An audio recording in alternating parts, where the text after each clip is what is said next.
So the PS5 just got officially revealed 2 hours ago as of the recording of this video, along with quite a few games for it. Not all of them personally interested me, but alongside the PS5 reveal, I'll also be talking about the games that were shown that did pique my interests, but with that being said, let's just get into it. So the first game that I want to talk about that I'm not personally interested in buying, but I still want to talk about because of just how massive of a game it is GTA 5 Enhanced Edition. The fact that this game is still big enough to where it is now spanning across 3 different generations of consoles. The Xbox 360 and PS3, the Xbox One and PS4, and soon to be the Xbox Series X and PS5. Still being this massive is a feat I don't think anyone would have ever expected when this game first got released. Sure, it was a massive juggernaut even then, having sold, I think, 1 billion in only 3 days, but still being this successful almost 7 years later, again going into a 3rd console generation, is absolutely nuts. But hey, now we get to see GTA 5 Remaster 3.0 for those who actually care. There you go. You get PlayStation Plus free in 2021, I think. I think that's something that was shown. I don't remember, but I'm mentioning it just in case. And I can't wait to see this game sell 200 million copies by 2030. Okay, moving on. So the first game that was shown at the event that I actually give a shit about is Spider-Man Miles Morales, which, even though it's most likely not a fully fledged sequel, it's most likely a spin-off title to tie the first and second game together, also as a way to tie us over until the second game comes out. Even so, the fact that they opened up the show with any type of Spider-Man game at all was dope to see. And I'm excited for this game. I'm sure a lot of you are. It was easily, for me, one of the biggest highlights of the entire event, and this is going to be a fun game to play as a launch title for the PS5 once both release this holiday, most likely in November.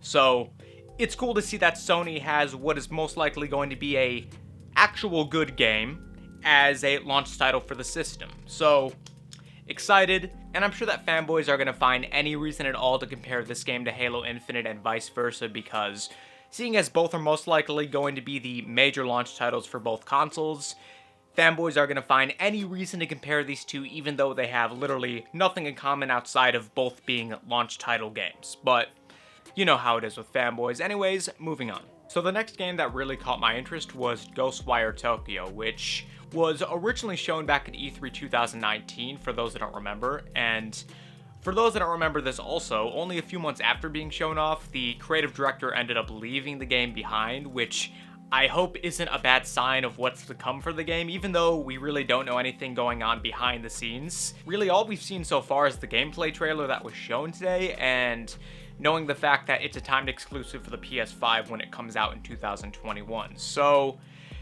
until we learn more and until it releases, I'm going to keep my eye out for this game, and let's just hope for the best with it. The next game that I really liked the look of was Hitman 3. Now, I've never played any of the previous Hitman games, so I may or may not play any of the previous ones leading up to the release of this game, but I'm definitely going to pick up this game when it releases, so hoping that it turns out good.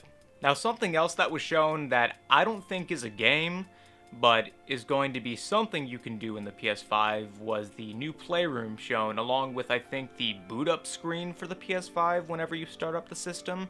I'm not sure, but this part of the event stood out to me, so I just wanted to make mention of it in the video.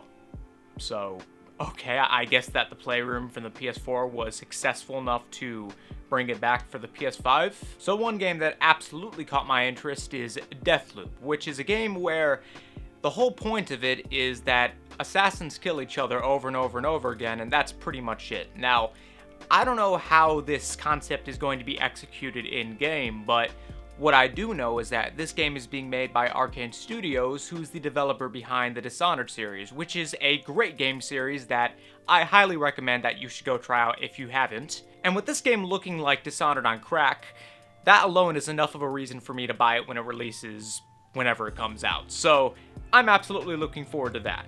Another game that really caught my eye is Pragmata. Don't know shit about this game. All we know is that it's coming out in 2022, but it looks interesting, so that's enough of a reason for me to keep my eye out on it. And so the last game that was shown that really caught my eye is Horizon Forbidden West, which is the sequel to Horizon Zero Dawn. Now, I have yet to play Horizon Zero Dawn, even though I have it purchased and downloaded to my PS4 ready to start at any moment, but I absolutely will be playing that game and completing it, along with the DLC, since I picked up, I think, like, the deluxe version of it through a sale last year during Black Friday, I think. I don't remember, but I'm gonna definitely play it and complete it before the sequel comes out, probably in 2021 or 2022. I didn't see a release date, so who knows, but that's something else to definitely look out for. So now with all the games out of the way, I want to talk about the PS5 controller and then the console itself and all the accessories that were shown. I haven't talked about the PS5 controller actually. I didn't take the time to make a video on it when it was first shown off. I just didn't think that there was enough of a reason to talk about it in a standalone video, and I decided to save that for this video since it just made more sense to talk about both the controller and the console together as opposed to being separated. But now that we're here, I'm going to finally talk about what I think of the controller. I think it looks really slick. I like the futuristic aesthetic to it. It's very different. It's very unique. I just hope that it's really comfortable because I really like the PS4 controller, and this looks to be an evolution of that, which is only a good thing in my opinion because anything before the PS4 controller now, I can't touch. Like the PS3 controller, it just hurts my hands to use now. That's how it's been for a while. And I'm just hoping it's good like the PS4 controller because it looks to be like an evolved version of that. And so here we are. The main course. The main event that everyone's been waiting for with this event. The PS5 itself. And we got to see what it looks like. And I'm going to be honest here, I really like how it looks. I like how it looks for the same reason that I like the look of the PS5 controller. It just has that futuristic and sleek aesthetic to it that really pleases me. So yes, while the memes about it looking like a router are funny as shit, I still like how it looks. Same with the Xbox Series X, even though that looks like a fridge. So, say what you will about them, I like how they look and that's what matters to me. And that's what's important. But they also showed off accessories for the PS5, such as a digital-only version, which, I mean, to be fair, this was going to happen eventually. With the direction that the industry is shifting towards, having a digital-only version of the system just makes total sense. I get why a lot of people don't like it, for the same reason that they don't like the Xbox One digital-only version of that system, but, you know, it was bound to happen eventually.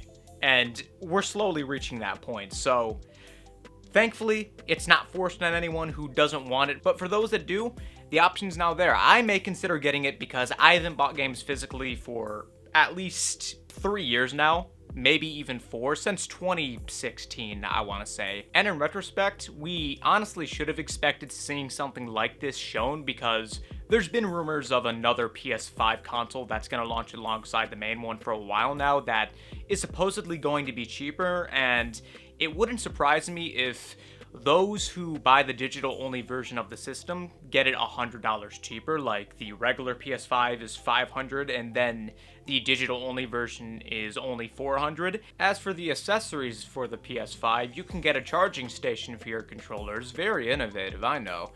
There's also an HD camera that you can buy for it, which I assume is mostly going to be used for video chatting with friends through the means of a Discord app on consoles, because that would be really cool to see, especially because Discord is far better than Xbox Live Party, as well as PlayStation's party system.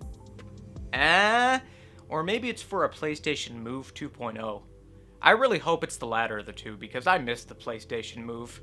That was easily my favorite gimmick of all time, and I'd really love it to see make a comeback of some type. Or maybe it's for virtual reality. It's probably for all those. I don't know. I hope it's for all three. They also revealed a Pulse 3D headset that you can buy for the PS5, which will probably be much better than the mono headset for the PS4, but considering that thing was a total piece of shit, that's not really an accomplishment now, is it? But, A for effort, good job, Sony. And finally, they revealed a media remote for fucking TV, I guess. I don't know. Oh yeah, I also forgot to mention how I feel about the touchpad coming back for the PS5. Well, seeing as barely anyone used it for the PS4, I expect that to be no different for the PS5. But unfortunately, because PS4 games can be played on the PS5, and some PS4 games unfortunately require the touchpad to be there, that means that the PS5 controller also requires having a touchpad, even though they could just make a version of the controller without a touchpad, but whatever. As long as it isn't annoying, then that's what matters. But yeah, overall, I thought this was a pretty okay event. I wasn't mind blown by it. I didn't absolutely love it, but for what it was pretty decent in my opinion. It was definitely much better than Xbox's event last month when they shat out that shit out of their asshole. That shit was trash, and I'm really hoping that Microsoft redeems themselves with next month's event, which I'm hoping that they will, especially when they hopefully show us gameplay, because that shit was annoying as fuck. But that's all I wanted to say. I'm hoping for the best for both of these consoles. I want both to be great and succeed and to be amazing competition towards one another. And that's it. I hope you enjoyed this video. If so, then make sure to leave a like, leave a comment, subscribe for future content coming soon if you haven't already, and I will see you all next time. But until then, I'm out. Later.